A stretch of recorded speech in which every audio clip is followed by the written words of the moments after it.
everybody, and welcome. Today I'm going to be talking a little bit about the story of Joseph, and then kind of going over 5 things that I feel like I learned from the story, and hoping maybe you can take it and use those as some tools to kind of learn from also. But today we'll be focusing on the first part of the story of Joseph, and we'll cover the rest as we go, but this is mainly just talking about when he was sold into slavery by his brothers. So just a little overview of the story. For me, I obviously knew about the story of Joseph, but always remember growing up and in Sunday school how we talked about Joseph and the coat of many colors. And outside of that, I never really thought too much about it, just being honest. But so the story of Joseph kind of starts out that Joseph is one of the sons of Jacob, and he is one of the youngest sons, and Jacob is not shy in letting the other siblings know that Joseph is pretty much the favored son, and that causes issues. Obviously, if you have brothers or sisters, you know that struggle of feeling like maybe a parent favors another kid more than you. It's not a good feeling and it causes issues. So Joseph gets a coat from Jacob, and it's this coat of many colors that we've heard about probably growing up. And he shows it to his brothers, and his brothers are kind of angered by this and makes them dislike him even more than they already do.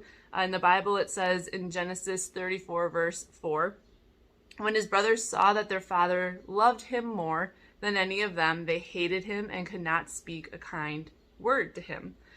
So already going into this story, we learned about the coat, and we learn about how Jacob favors Joseph more than the others.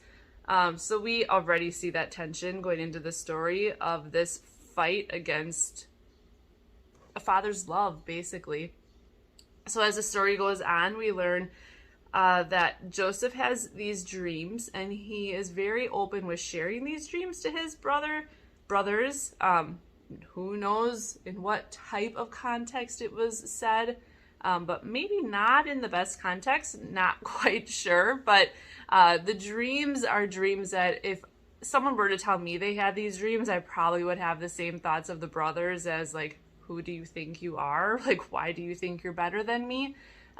But in Genesis 37, verse 6, we learn about the first dream that Joseph shares with his brothers. And he says, "Listen to this dream I had. We were binding sheaves of grain out in the field when suddenly my sheaf rose and stood upright, while your sheaves gathered around me and bowed down to it." Obviously, his brothers did not take this very well. Made them dislike him even more and feel like he thought he was better than them. And then to top it off, Joseph has another dream that he shares with his brothers, and we learn about that in Genesis 37, verse 9. And he says, "Listen, I had another dream, and in this dream, the sun and moon and 11 stars were bowing down to me." So Joseph's brothers aren't too fond of him, right? They clearly feel that Jacob likes him more. He has these dreams where he acts like he is better than them. And there's pretty much a separation that happens between the brothers. So one day, Jacob sends Joseph to go find his brothers because they are grazing their flocks somewhere. So he asks Joseph to go and basically just make sure everything is okay. So what ends up happening is the brothers see Joseph coming, and they start talking about him as, the dreamer. The dreamer is coming, and they have plans to kill him. Luckily, he is not killed because one of his brothers, Reuben, didn't want his brother to be killed. So instead, he had this idea that they should put Joseph in a cinster, and leave him there. Reuben had plans to eventually go back and get him. He didn't want anything bad to happen to his brother, but he got his brothers to go along with this. Instead of killing him, they agree, why have his blood on their hands? So they go ahead with this plan. But then later on, as they are, they're grazing the flocks, they see a caravan of people coming, and they end up making this plan to sell Joseph to the Ishmaelites, and take him out of the Sinster, and they sell him.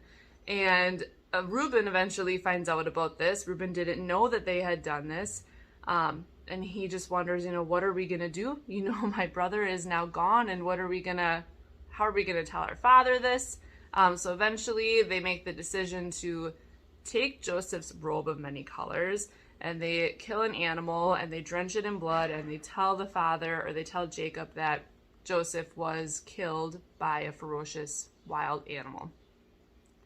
So the story is just pretty, not gruesome, I guess, but the story is just kind of heavy. I can't think about my siblings disliking me so much that they would wish something like this upon me. But there's a lot of things that I learned from the story. So that's kind of the main thing I wanted to talk about today. But so the 5 things that I learned from this story is, 1, we need to stop wishing badly on people. Joseph was a dreamer, and Joseph probably did not say things in the best way. Even though God had a plan for Joseph, it doesn't change the fact that Joseph was a sinner, so it doesn't mean everything he said or did was perfect. But even if Joseph didn't say things in the way that he maybe should have, his brothers didn't like him because he was a dreamer. His brothers didn't like that he thought he could be more. And we see this in our world today. If you dare to be more, if you dare to break out of the norm, people judge you, and people dislike you, and people talk badly of you. And we've got to stop doing that. We have to start supporting people, and instead of thinking that somebody is too good because they're trying to be more, maybe we should start trying to see that fire that they have within them that drives them to be more, and try to also get that same fire from them to fuel ourselves to be more. So number 1 is to stop wishing badly on others just because they are dreaming to be more. Number 2 is we need to watch our arrogance.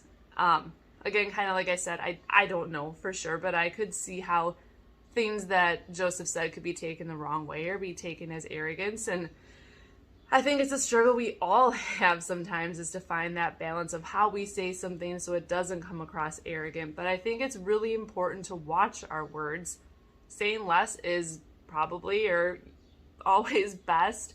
And just be careful about what we say. You don't want to say the wrong, or we don't want to say our message in a way that turns people off. So just to watch your arrogance. Number 3, I learned is that my worst day is still better than so many people out there. I went into this story today feeling a little bit of a pity party myself. Just with anybody that knows me knows I just kind of constantly have different health things going on. So I went in today kind of having my own pity party of just stuff that I have going on. And then I read this story and I think about how Joseph was sold to slavery by his brothers. And I think, man, my day is not bad at all. So I think we have to look at that every day. Even on our worst day, there are good things that are going on. If you need to take your pity party for a little bit, take your pity party, but then pick up and keep moving forward, because there are people that would probably kill to have your bad day, because your bad day is so much better than the day that they are having. So that's number 3, is that my worst day is nothing compared to someone else's. Number 4 I have is to dare to go against the crowd. Reuben went against the crowd. Reuben dared to say that they should not kill the brother, even though everybody else wanted to. Reuben gave a different plan. He didn't know how his brothers would take it, but they listened, and they didn't kill Joseph. And you never know the impact that you can have by just daring to be different. I mean, this is an extreme, right? Like, Reuben had to go talk to his brothers and tell them not to kill Joseph. I don't know if I could have that bravery going up to a group of people who literally want to kill somebody. But I think that's a huge thing to learn here, is that sometimes you just have to dare to go against the crowd. Number 5 I have is to be prepared. Always be prepared. Life can change instantly. When Joseph went into this day, I can give you 100% guarantee he did not plan or feel like he was going to be sold into slavery by his brothers that day.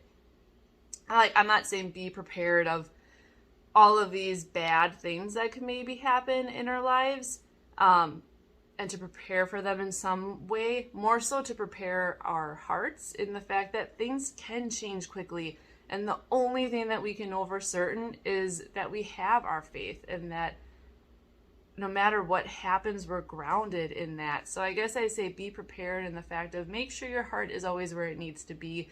And if you have your faith and if you believe, then no situation that comes your way can be unmanageable. So just always be prepared. So those are the 5 lessons that we can take from the story of Joseph. And yeah, I hope that you all learned something from this today. I hope you can take some of those lessons that I take from the story and do something with them in your daily lives. And I look forward to seeing you again next time. All right, bye.